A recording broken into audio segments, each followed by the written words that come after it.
If the Oceans franchise was not enticing enough to get audiences through the door, surely the star-studded lineup of the all-female update is.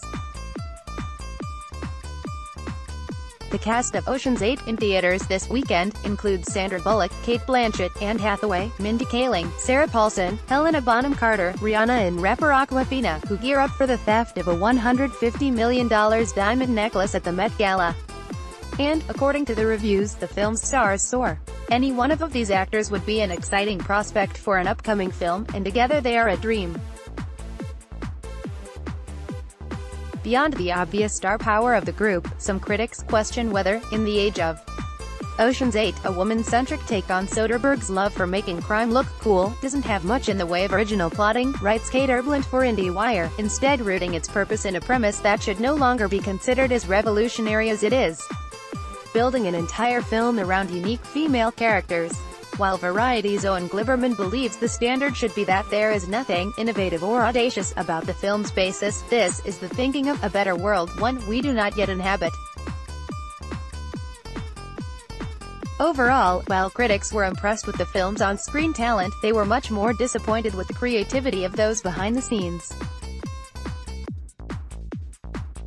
Steven Soderbergh, who directed Ocean's 11, 12, and 13, retreats in Ocean's 8 to a producer's credit, and reviewers argue that the film franchise suffers with Gary Ross' The Hunger Games, Seabiscuit at the helm.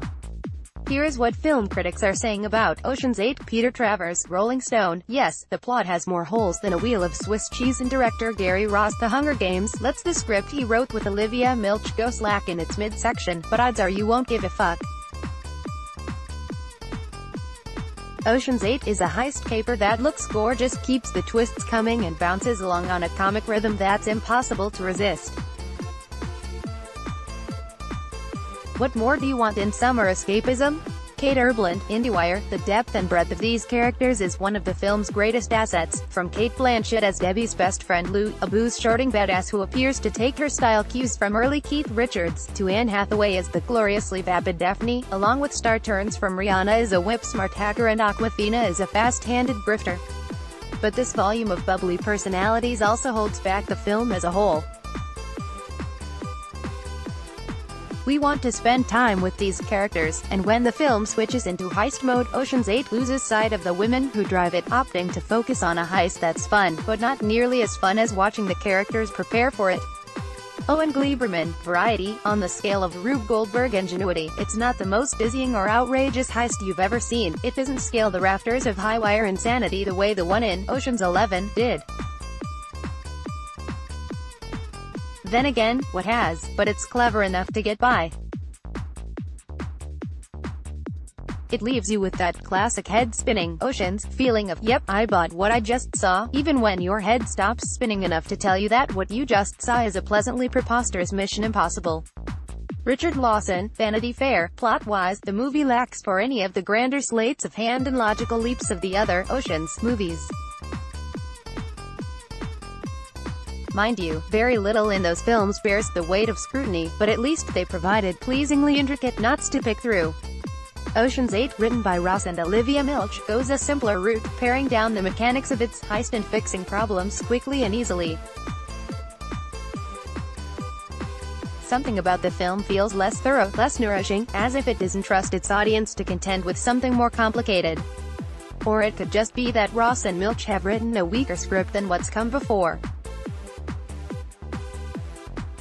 Either way, it feels dismayingly pointed that this Oceans movie, of all the Oceans movies, is the one that gets the more basic treatment. Emily Yoshida, Vulture: the deck is stacked so incredibly in its favor that this feels like an algorithmic improbability.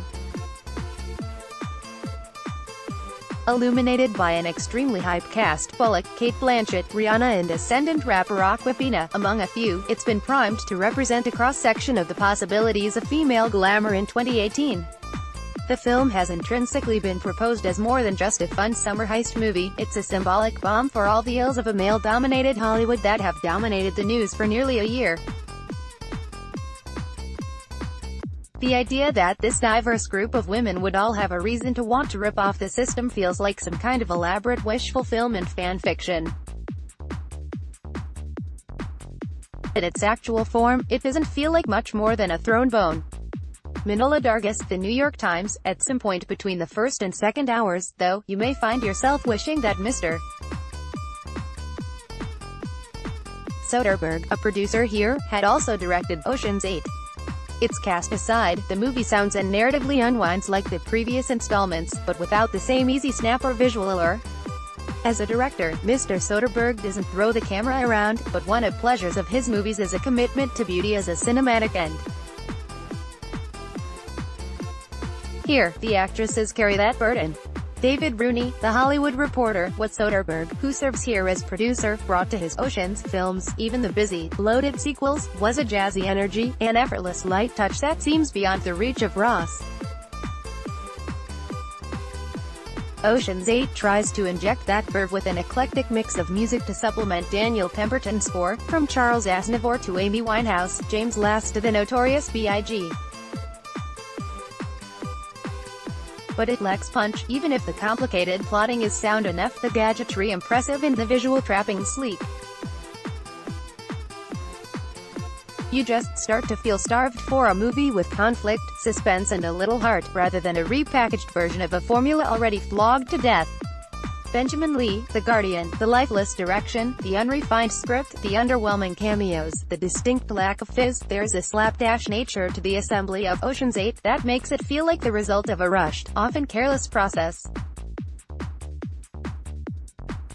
It's made watchable thanks to the cast, but star power alone cannot mask creative inadequacy. Stealing a diamond necklace is bad, but wasting an opportunity like this is unforgivable. Brian Trude, USA Today. Fashion mavens have lots to admire with exquisite costumes. It is the Met Gala, after all, and an Anna Wintour cameo. People watchers can pick out various real-life celebrities who show up. And, for everyone across the board, Bullock & Co. are a pack of devious treasures who can ransack our shindig anytime. Justin Chong, Los Angeles Times. Ocean's 8 has something to prove, and that determination is both its strength and its limitation. It works hard, stays on point, delivers a few nifty surprises, and sometimes rises to a thrilling pitch of excitement, at least before the story peters out in its belabored third act. What the movie refuses to do is dazzle, or resonate, or overstay its welcome, which is another way of saying it doesn't really linger. As 8's a go, it could stand to be a little crazier.